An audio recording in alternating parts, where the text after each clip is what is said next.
بالله واليوم الآخر وعمل صالحا فلهم أجرهم عند ربهم ولا خوف عليهم ولا هم يحزنون وإذ أخذنا ميثاقكم ورفعنا فوقكم الطور خذوا ما آتيناكم بقوة واذكروا ما فيه لعلكم تتقون ثم توليتم من بعد ذلك فلولا فضل الله عليكم ورحمته لكنتم من الخاسرين ولقد علمتم الذين اعتدوا منكم في السبت فقلنا لهم كونوا قردة خاسئين فجعلناها نكالا لما بين يديها وما خلفها وموعظة للمتقين. جوبرات سبحانه وتعالى بيدو جوبرات إن هول يقول إن الذين آمنوا هذا هو جومبه أي جومبه بيدو إن الذين آمنوا بيجوم والذين هادوا يهوديان كوبه والنصارى أم بيتك ونصارى وسابين سابين أن هم من آمن بالله واليوم الآخر on gumɗo Allah ina gumil ñalaade wattande wa amila salihan wadde hen ina golla gollal cellugal ɓen noon ganduɗa ko ɓe fof ɓe ngoni kala hen gumɗo Allah gumi ñalaade wattade ina golla falluhum ajruhum inda rabbi on de woodi ɗum jofde ɓuuɗi dow mumen wala khawfun alayhim wota ɗo faayore wonata dow mumen wala hum yahzununa ɓe gonata heɓe cuno ɓen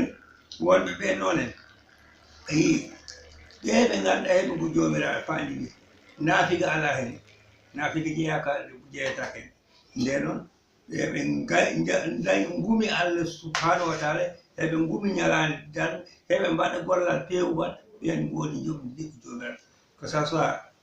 gumɗo Allah inna allazina amanu wallazina hadu wa nasara wa sabiina man amana billahi wal yawmil akhir wa amila salihan falahum ajruhum inda rabbi ɓi ko ɓen de ɓen goni fewɓe ɓen goni moƴƴo ɓe ɓen toroto Allah enenne Allah wadda ɓe hen jomiraɗo ina siftina bani Israil inaɓe siftina ɓe akhadna misaqakum ɓe ettumi pacte o mo ciñodirmi moɗon woni aadi ndi ɗe gadodirmi moɗon wo rafahna fawqakum to ɓamtumi dow on montagne on jekkimi montagne tirnumi on yimɓe bani Israil pourtant ɓe jaɓa koko Allah haali deftere nde ɓe jaɓani ɓe jaɓat yamirode jomiraɗo wis akhadna misaqakum ɗe jaggumi pacte moɗon wo rafahna fawqakum to ɓamtumi seenogo walla montagne walla hayre nde dow moɗon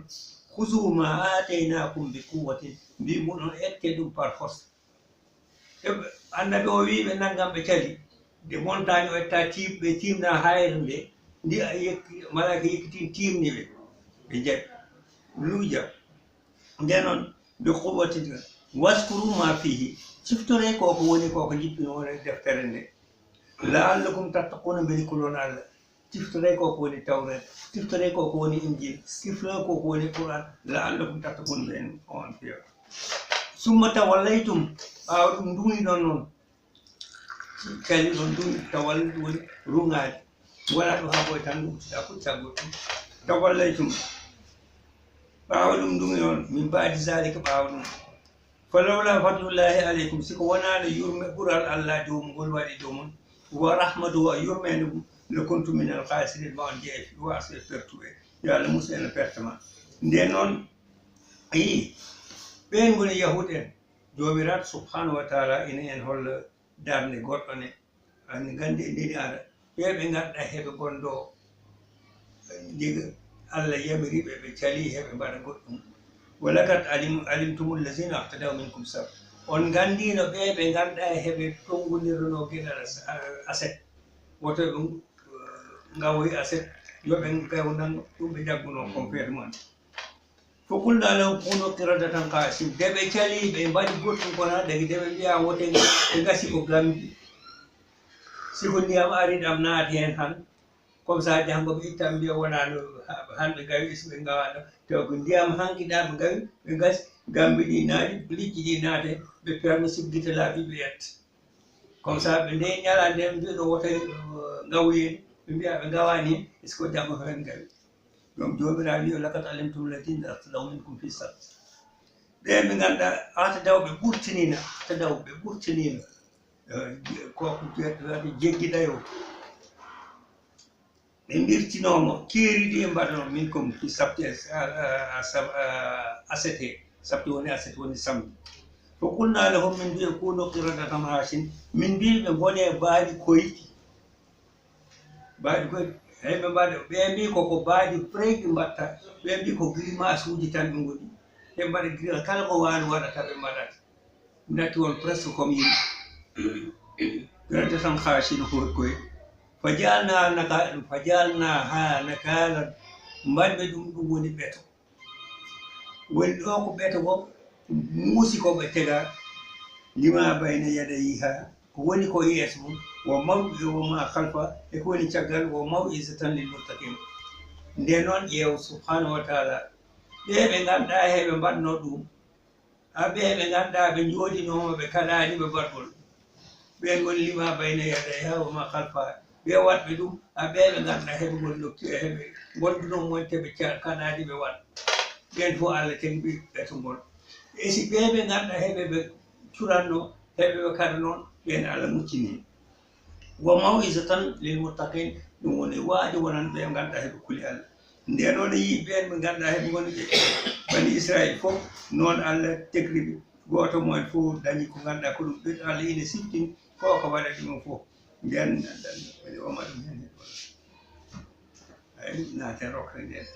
وإذ قال موسى لقومه إن الله يأمركم أن تذبحوا بقرة قالوا أتتخذنا هزوا قال أعوذ بالله أن أكون من الجاهلين قالوا ادع لنا ربك يبين لنا ما هي قال إنه يقول إنها بقرة لا فارض ولا بكر عوان بين ذلك فافعلوا ما تؤمرون قالوا ادع لنا ربك يبين لنا ما لونها قال إنه يقول إنها بقرة صفراء فاقع لونها تسر الناظرين قالوا ادع لنا ربك يبين لنا ما هي إن البقرة شابه علينا وإنا إن شاء الله لمهتدون قال إنه يقول إنها بقرة لا ذلول تثير الأرض ولا تسقي الحرث مسلمة لا شية فيها قالوا الآن جئت بالحق فذبحوها وما كادوا يفعلون وإذ قتلتم نفسا فادارأتم فيها والله مخرج ما كنتم تكتمون فقلنا اضربوه ببعضها كذلك يحيي الله الموتى ويريكم آياته لعلكم تعقلون ثم قست قلوبكم من بعد ذلك فهي كالحجارة أو أشد قسوة وإن من الحجارة لما يتفجر منه الأنهار وإن منها لما يشقق فيخرج منه الماء وإن منها لما يهبط من خشية الله وما الله بغافل عما تعملون. نجي جوميرا سبحانه وتعالى هو قصة هو قصة بني إسرائيل جوميرا دو إنه أننا وإذ سفتر قال موسى وي لقومه وننديم inna allaha ya'murukum jomiraɗo yamari on an tasba'u bakarade mbata toon nagge nge qalu atattakhizuna huzwa mbeɗi jaggirata amen mi en gore jalirɗe a fondota amen watata amen mokke qala a'udhu billahi an akuna min al-jahilin Musa wi min de mi mooli jomiraɗo konde majjum wonde mbaɗa mijora te haaloɓe mbiya adu lana rabbaka lamɗono amen joom yubayinu lana laɓinanen ma hiya hono ngo woni ngeen naggi ma hiya hongo woni ngeen qala innahu yaqulu innaha bakaratun ne waya ɗum de ko ɗum naggi la faridun wona birrun ngo wona nayejo ngo wona toksi wiigi o wona toksi ko ɗum wiigi wala bikrun awanum bayna zalika ko hakkindere hakkunde naye hakkunde naggi toksere nden ko wiigi hen foti on nde noon awanum bayna zalika faf'alu ma tu'marun wiiɓe mbaɗe koko jamiɗo qalu ɓe tegi hen adu lana rabbaka lamɗono amen joom yubayinu lana ma lawnuha hono ɓe wayi ɓuri yaw lawnu siga ɗumen ko couleur e kowoni couleur on qala innahu yaqulu innaha bakaratun safra faqi'un lawnuha tasurru nazir wi ɗumen ɗumde konko nagge sooye wonen ɓe mbiyata ko oole wasiko oolol ngol yawtu ngol ɓuri jalbi koko sooyi koko nagge innaha bakaratun safra sooye faqi'un lawnuha ganduɗa couleur o komo éclatante une couleur éclatante couleur ganduɗa sikamo hay timbo aɗatma attire tasurru nazirin ganduɗa ɗum fottat jiiki sika yii tan ɗum fottat jiiki ma henge weldira qaalo o mbiya adu lana rabbaka yubayinu lana ma hiya lamɗoɗen allah o kat haalana amen honge woni hen innal bakara tashaba alina mbiɗen nayi ɗi heedi keewi nandu amen ɗiɗo kewɗi nandi innaha bakarun safra faɗum lawna tasurnar mbiɗo men wo inna inchallah la muhtadun deɓe ɗum noon ɓe mbi ɗum noon minen ngol bolol sika amen haalini tan mamin pewɓe mbaɗa koko mbiɗa qala innahu yaqul wi jomiraɗo wi ko innaha bakaratun la zalulun tusirul ard ngo wona hoynge nge remata garata lesdi hege waɗe haɓɓe saretaji hege rewa ga haɓɓetake machine ga haɓɓetake goɗɗum ga haɓɓetake nde noon la taskil hars nge wonata hege ɗum ɗe tirne hege rostire gesene musallamatun konko hisnge la shata fiha ala couleur goɗɗum komo couleur goto mongo benwel fiha qalu al'ana jita bil haq ɓe mbi ɗum tigi a haali gongo addi gongo tigi fa zabahuha wa ma kadu yahful ɓe mbarike noon esi ɓe ɗeɓani ɗum waɗi ƴewtan ɗo ɗo ɓe puɗɗi dabbodira Moussa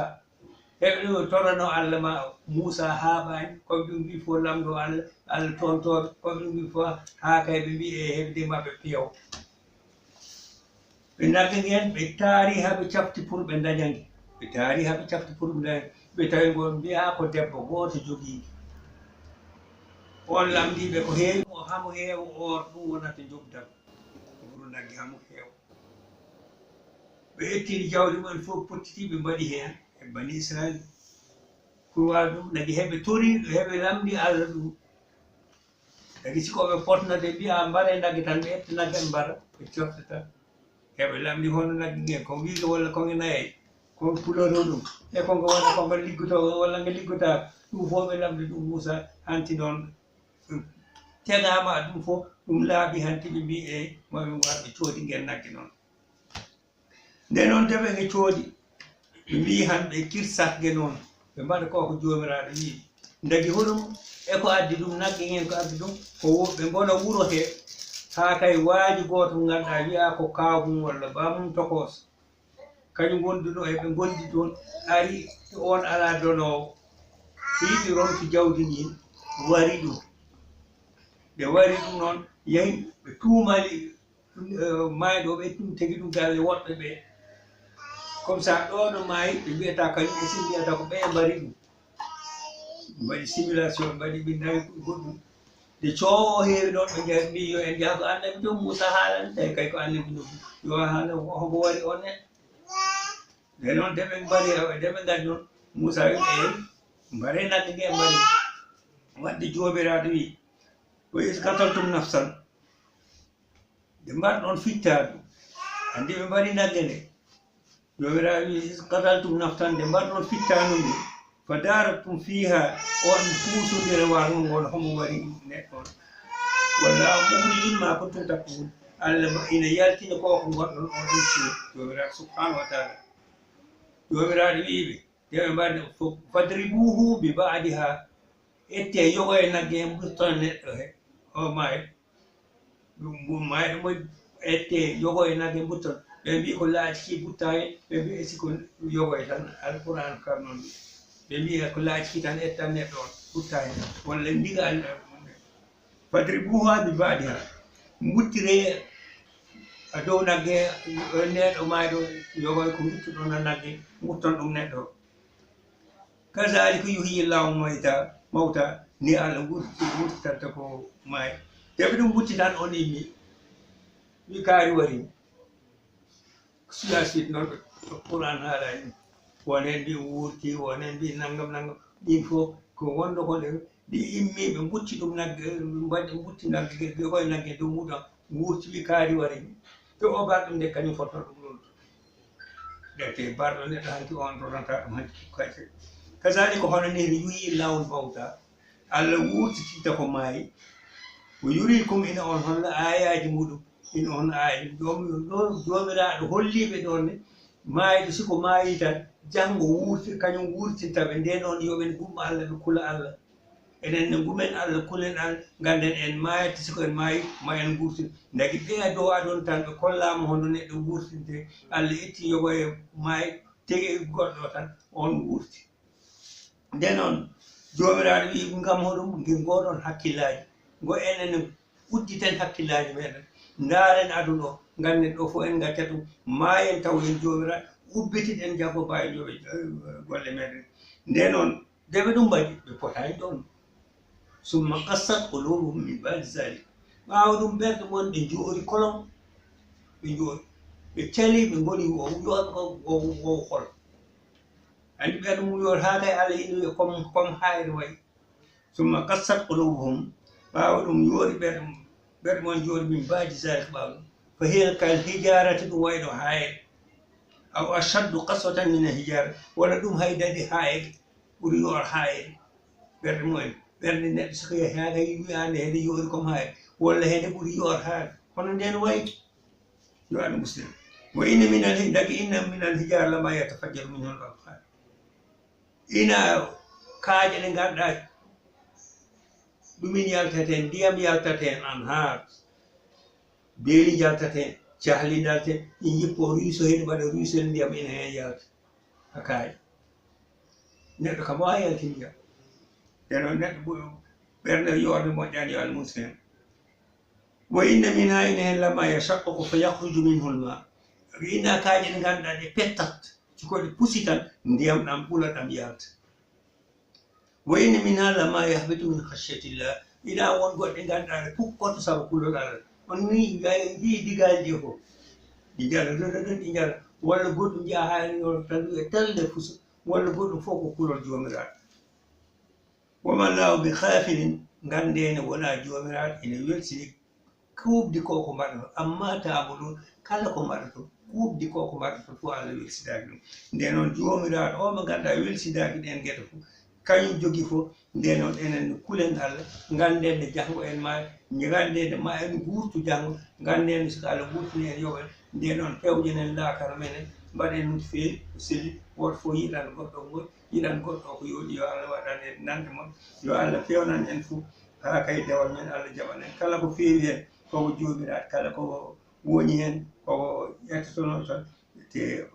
anduɓe yo pewni koko woni ko fof wawa heɗɗuɓe e heɗota nden noon ganden ne jomiraɗo subhanahu wa taala ni waɗɗato bani Israil ha fasi ko en garti jokkenen mo en inchallah yo Allah hokku en nande moon Allah waɗan en fof e waɗɗamo salli ala seydina Muhammadin wa sallim